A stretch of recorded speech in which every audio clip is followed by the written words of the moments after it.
The Clark house in Louisville always looked like a magazine-spread mahogany table polished to a mirror, crystal catching the chandelier's light like captured stars. And yet, the place never felt warm. Not for me. I was the one who never quite fit the frame. I'm Riley Clark, 34. The daughter of a man who could bend a courtroom with a glance and a woman whose opinion columns could tilt a city's conversation. Richard and Elaine were legends in their lanes. Brandon, my older brother, had his smile on highway billboards. Dr. Brandon Clark, plastic and reconstructive surgery. Samantha, my younger sister, placed capital like chess pieces and never seemed to lose. At Sunday dinner, their victories were courses. Mine was the awkward silence between them. "Riley, you still tinkering with those panels?" Dad asked once, eyes on his ribeye, voice like a gavel he didn't need to raise. "Prototype," I said, "and thermal management." "We're science projects," Mom cut in, dabbing the corner of her mouth with a linen napkin. "Sweetheart, ambition also means knowing where your talent actually belongs." Brandon chuckled without looking up from his phone, the blue light frosting his cheekbones. "Sis, if you want to help the planet, buy a Tesla." Samantha's smile was sharp and shiny. "Or invest in one," she said, turning back to her inbox. The crystal clinked. The conversation moved on. I sat there smelling rosemary and char while something small and stubborn inside me refused to die. I'd learned not to chase their eyes when I spoke. When you live as the footnote in your family's headline, you stop begging to be read. After dinner, I'd retreat to my room with a secondhand textbook and scratch notes under the hum of an old desk lamp. Voltages, layer thicknesses, a stubborn dream of throwing sunlight on the grid like a switch. I could hear my parents' voices downstairs. Dad's cadence. Mom's opinion shaped into iron. It all sounded so certain. I envied certainty. What I had was a feeling, a compass tugging north towards something that didn't exist yet. The only person who treated that compass like it wasn't a defect was my grandfather, Walter Hayes. He'd built things with his hands before software could do it faster. And the grease never fully left his knuckles.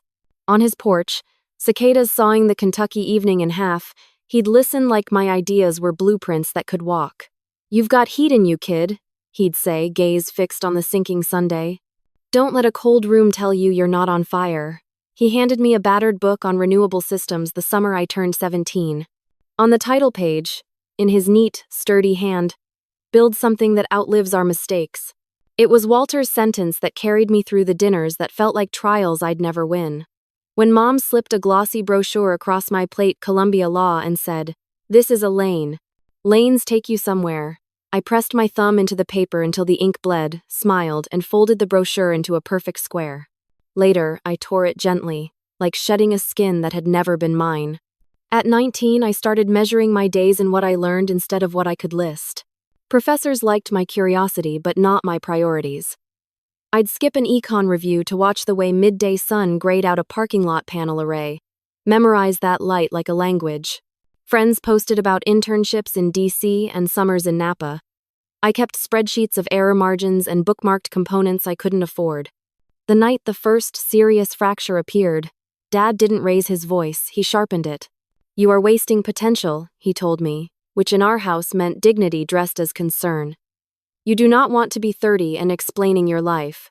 I looked at the wainscoting, at the framed degrees, at the way our family crest eyed me from above the mantel like I was standing in the wrong home. "Maybe I want a life that explains itself," I said. He blinked.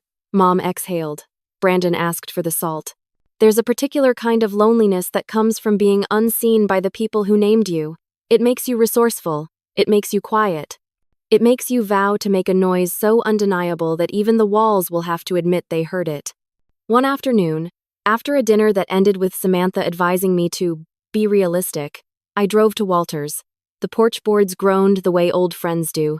He poured sweet tea, listened to my pitch about a modular panel with smarter cooling, didn't interrupt. When I finished, he tapped the book he'd given me. "You don't need permission," he said. "Just a first step you won't apologize for." In the months that followed, I practiced leaving rooms without shrinking. I learned which hardware stores carried aluminum extrusions that didn't warp when the weather turned humid. I learned how to hold my face steady when Mom's colleagues asked what I did and she replied, "She's between things." I learned that my ribs could be both cage and engine. On a cold Sunday, the city sun brittle as glass, I stood outside our front door listening to laughter spill from a life that was supposed to hold me. I could ring the bell and fold into the script, or I could leave and choose a different story. The handle was cool under my palm. The decision warmed my bones. I walked to my car, sat behind the wheel, and watched the house shrink in the rear view as if it were a place from a childhood storybook. Louisville opened in front of me, brick, river, sky like a promise you write yourself. I didn't know exactly how I'd do it. I only knew I would.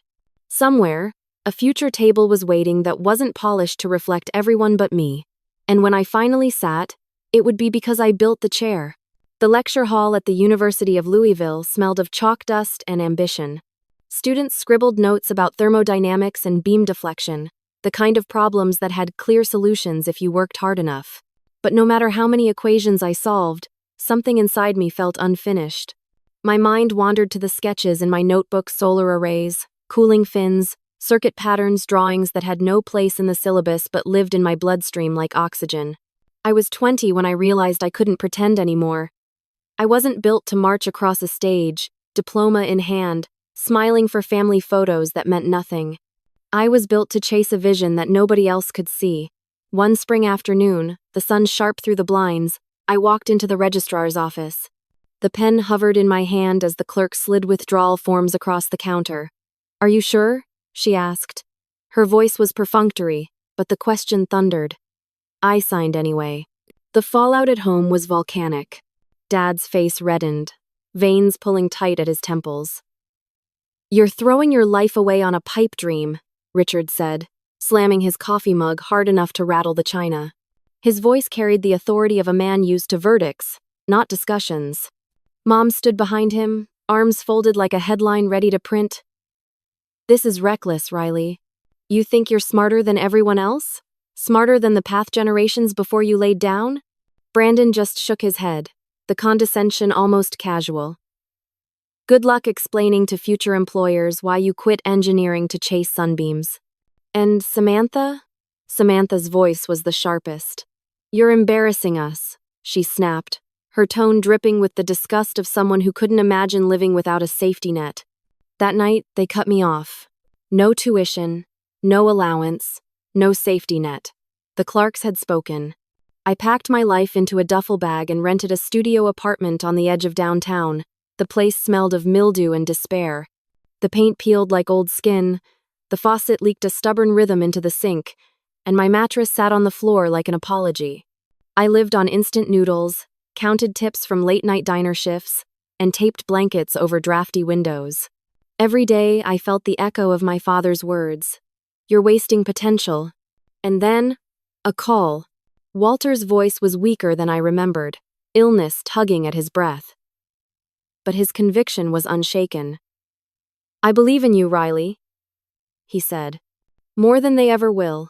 A week later, an envelope arrived, shaky handwriting on the front. Inside was a check for $10,000, his life savings. Beneath it, a note scrawled in unsteady pen, "Build something real." I pressed the paper to my chest, tears carving hot lines down my face. It wasn't just money. It was faith distilled into ink and paper. 1 month later, Walter was gone. His funeral was another display of Clark dignity suits, polite condolences, carefully rehearsed grief. I stood apart, clutching the book he'd given me years before, feeling like the only mourner who actually understood what he'd left behind. With his check, I bought a battered laptop, engineering software secondhand, and a stack of books on photovoltaics. I registered a name, Suncor Energy, because what I wanted wasn't a company, it was a core, a heart, a sun I could carry with me when the world turned cold. But Louisville wasn't Silicon Valley. There were no incubators waiting with open arms, no angel investors hovering nearby. I was just a dropout with a dream that sounded like fiction. To survive, I poured coffee for truckers at a roadside diner, memorizing wiring diagrams on receipt paper between orders. By day, I haunted the university library, soaking in journals I could no longer officially access, sketching designs on napkins that smelled of grease and pencil lead. Failure was my only consistent companion. My first prototype fried itself within minutes, wires hissing like snakes. The second cracked under stress tests. I swept the fragments into a shoebox, my hands trembling, wondering if Dad had been right. But every time despair clawed close, I opened Walter's book. On the inside cover, his note: "Build something that outlives our mistakes."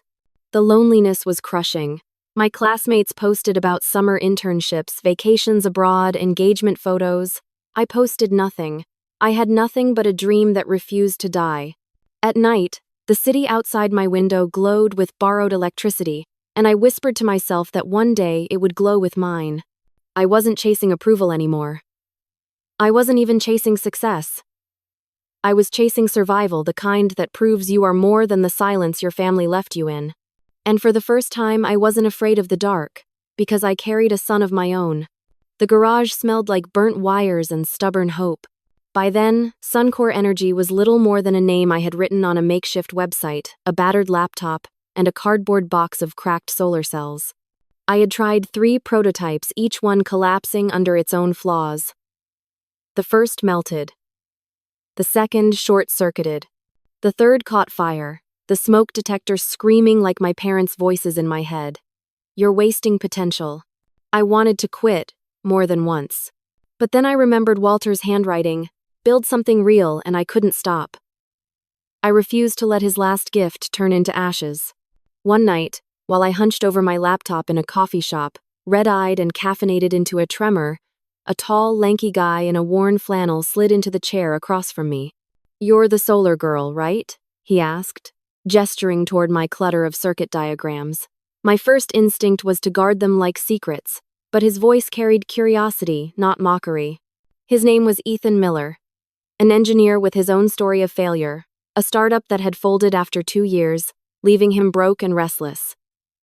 Where most people saw my sketches as delusions, he saw potential. "This isn't junk," he said, tracing his finger along one of my cooling system diagrams. "It just needs the right math." For the first time in years, I didn't feel like I was talking to a wall.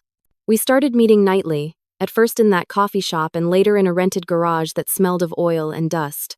The concrete floor became our canvas cables, breadboards, oscilloscopes salvaged from online auctions. Ethan brought technical rigor. I brought obsession. Together, we scraped towards something resembling progress. Money was oxygen, and we were suffocating.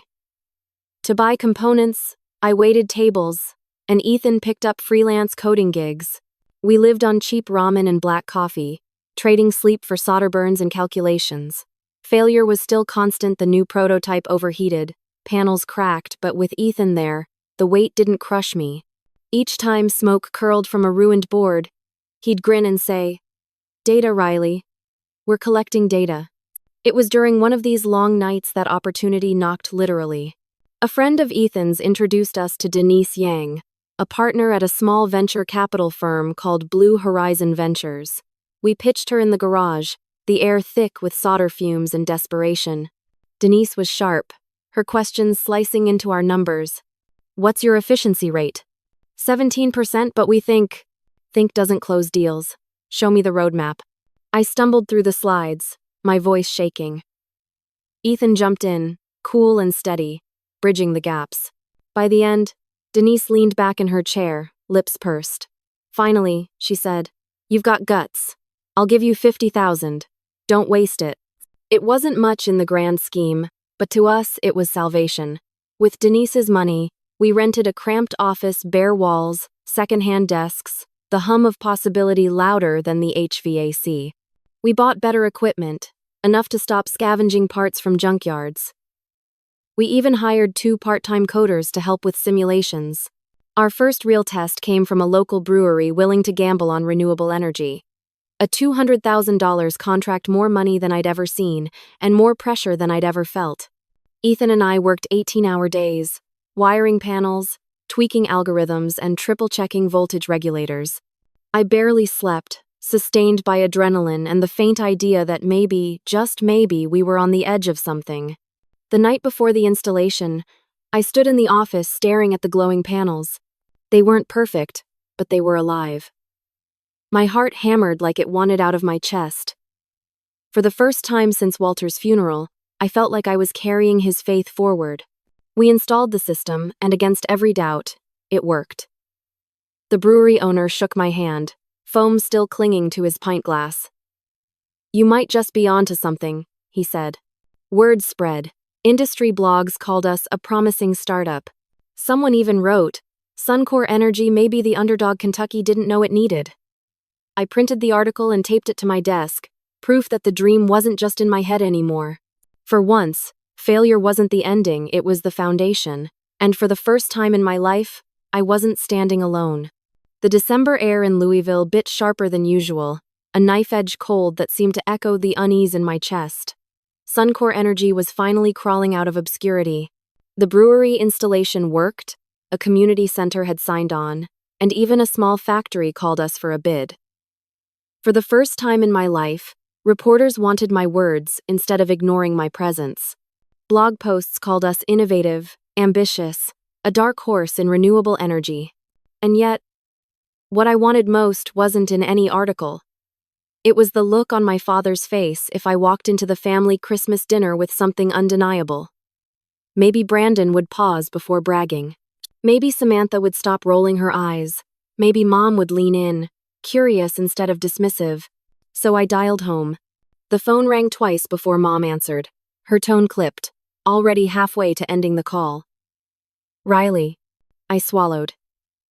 "I wanted to ask about Christmas dinner." "I thought maybe this year." "We're hosting important guests," she interrupted. "Senators, CEOs, people who've actually made it." Her words landed like glass shattering across the line. "Mom, Dad's voice took over, colder still. "Your little project isn't there yet. Come back when you've got something real to show."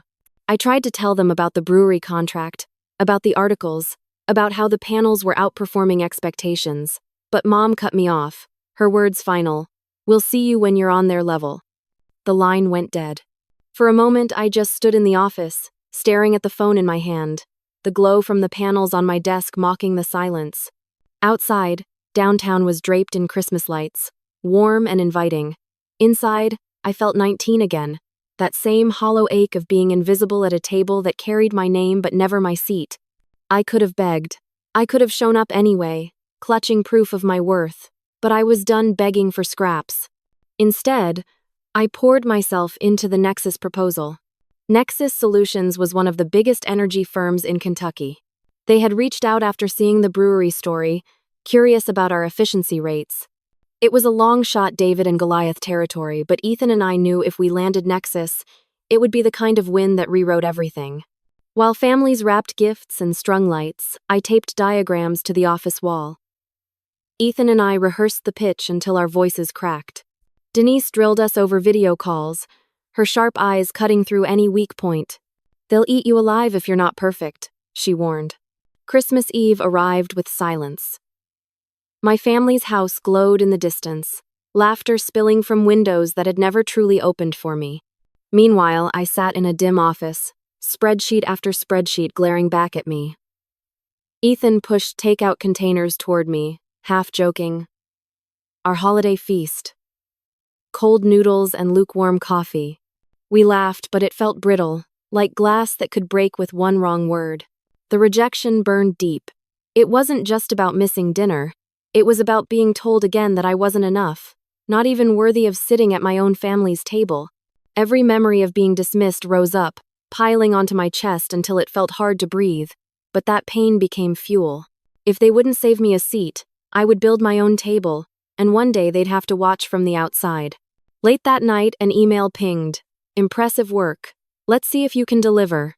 Susan Lynn, Nexus Solutions Director." It was the lifeline I needed.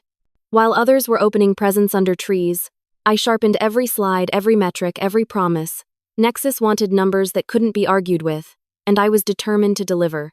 As midnight passed, I sat at my desk, the office quiet except for the hum of equipment, my reflection in the window overlapping with the city lights. In that silence, I realized something. Their rejection didn't define me anymore, it ignited me. The Clarks could keep their polished dinners and crystal glasses. I had my work, my vision, my stubborn, unrelenting fire. And this time, it was going to burn bright enough to light the whole city. Christmas morning came quiet, too quiet. No carols, no scent of cinnamon rolls, no wrapping paper torn open in a rush of joy. Just the low hum of fluorescent lights in the office and the buzz of my laptop fan fighting to keep up with the simulations. While the rest of Louisville gathered around trees and family, I sat in front of spreadsheets, polishing the Nexus Solutions proposal until my eyes stung. At 2 p.m. my inbox chimed. Susan Lin, director at Nexus, had written back. Solid proposal, but your heat dissipation system still looks weak. Can you fix it by tonight? My stomach dropped. That flaw heat dissipation was the same Achilles heel that had burned through 2 of our prototypes. The failure that had haunted me for years. I thought about ignoring the email, about writing back tomorrow, but then I heard my father's voice echo in my head. Come back when you've got something real to show. I grabbed my phone and dialed Ethan. He answered on the second ring, laughter in the background. His mom's pecan pie probably still warm on the table. Riley, it's Christmas. What's up? We've got 6 hours, I said, my voice tight. Nexus wants the fix tonight. Silence. Then, without hesitation, I'm on my way. By 3 p.m., Ethan burst through the office door, hair wind-tossed, coffee in hand. We didn't waste a word. He dove into schematics. I fired up simulations. For hours, we tore the design apart. I scribbled equations across the whiteboard, hands shaking from caffeine and adrenaline. Ethan muttered under his breath, scanning voltage patterns, until suddenly his eyes lit up. The alloy, he said. We've been using the wrong alloy for the heat sinks. Swap it out, adjust ventilation design. Efficiency could jump to 25%. I recalculated with trembling fingers, numbers cascading across the screen. 25%. Better than anything on the market. My throat tightened. This was it. By 8 p.m., the new design gleamed on our laptops lighter, cooler, more efficient. I typed up the revisions, fingers flying like I was possessed, and hit send at exactly 9:47 p.m. Subject line, here's the fix. Then came the waiting. The office was silent except for the ticking clock. I collapsed onto the worn couch, staring blankly at the muted TV in the corner. Ads for holiday sales flickered across the screen. My chest ached. What if this was another failure? What if my family was right, and all I had done was waste years chasing sunlight that never wanted me? At 10:15 p.m., my phone buzzed. Susan's name lit up the screen. My breath caught as I opened the email. Your solution checks out. We're signing. $150 million contract for Suncor Energy to supply panels for our Midwest grid. Congratulations. The words blurred through tears. My hands shook so violently I nearly dropped the phone. I'd imagined this moment 1,000 times, but the reality split me open. Years of humiliation, the weight of rejection, the nights of hunger and doubt, they all collapsed into this one explosion of relief and triumph. The TV flickered, breaking into a breaking news alert. Louisville startup Suncor Energy secures record $150 million contract with Nexus Solutions, the anchor announced. And then my name. Riley Clark, co-founder of Suncor Energy. My face filled the screen. My company's logo glowed beside Nexus's. I laughed through tears, clutching the couch armrest like I needed something to tether me. Ethan whooped so loud in the corner that the whole building must have heard him. We did it, Riley, we actually did it. I thought of Walter then. His book, his note, build something real. I whispered into the empty room, we did it, Grandpa. We built it. Denise called minutes later, her voice uncharacteristically breathless. Riley, you've just shaken the industry. The phones are going to explode. Get ready for what's next. But in that moment, nothing else mattered. Not the scaling, not the press, not even the money. What mattered was that I had stood against the storm, against my family's scorn, and I hadn't broken. I had lit the darkness on my own. Outside, fireworks cracked early for New Year's. Inside, I let the news anchor's words replay, over and over until they became a mantra. $150 million. Record-breaking. Industry pioneer. For the first time in my life, I didn't feel like the forgotten daughter at the table. I was the one carving my own seat, and the world was finally watching. The morning after the news broke, the office felt electric. Reporters flooded my inbox. Industry blogs called Suncor Kentucky's miracle startup, and even a local radio host dubbed me the woman who turned sunlight into gold. I hadn't slept, running on caffeine and adrenaline, my body buzzing with disbelief. Ethan barged in, holding his phone high. "We're trending, Riley," he said, grinning like a kid on Christmas morning. I was still laughing when the receptionist buzzed my line. "Your family is here." For a heartbeat, I thought I misheard. But then I saw them through the glass. Dad in his polished suit, Mom in pearls, Samantha in a tailored blazer. Brandon, of course, was absent, probably too busy with his billboards. They stepped into the lobby like they owned the air. Dad extended a hand, his smile rehearsed.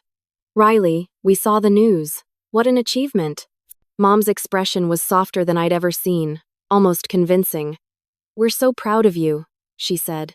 Samantha leaned forward, her voice syrup smooth. "I know investors who'd love to meet you. We could set up introductions, for Suncor's sake." There it was. Not pride, not love. Opportunism dressed in the clothes of family. Something inside me snapped.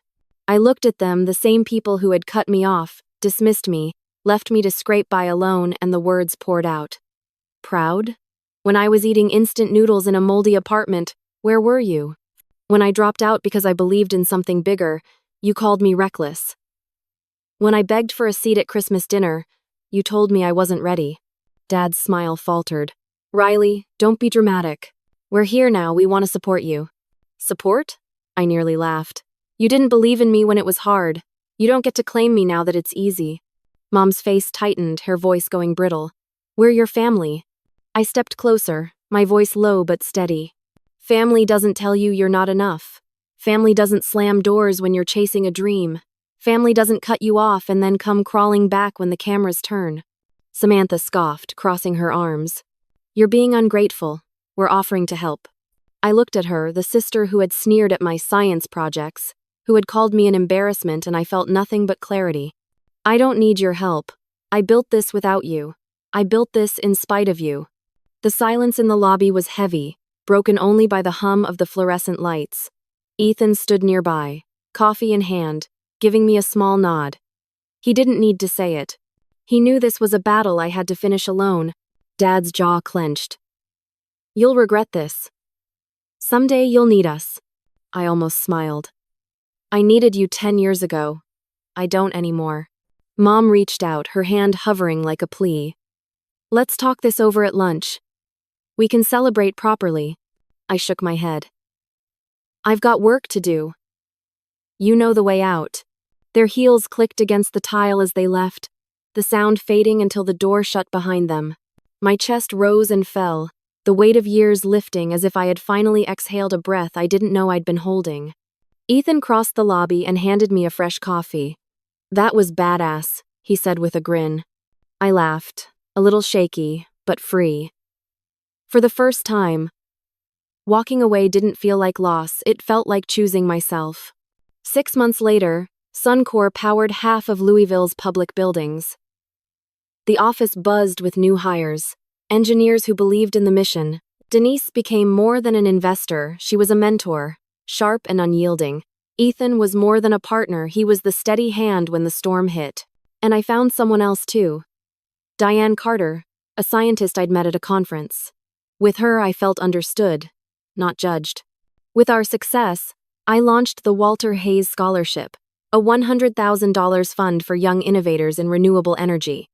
At the ceremony, I held up Walter's old book, the one with his note. "This is for the dreamers who don't have a cheering section," I said, voice steady. Looking out at those students, I realized the truth.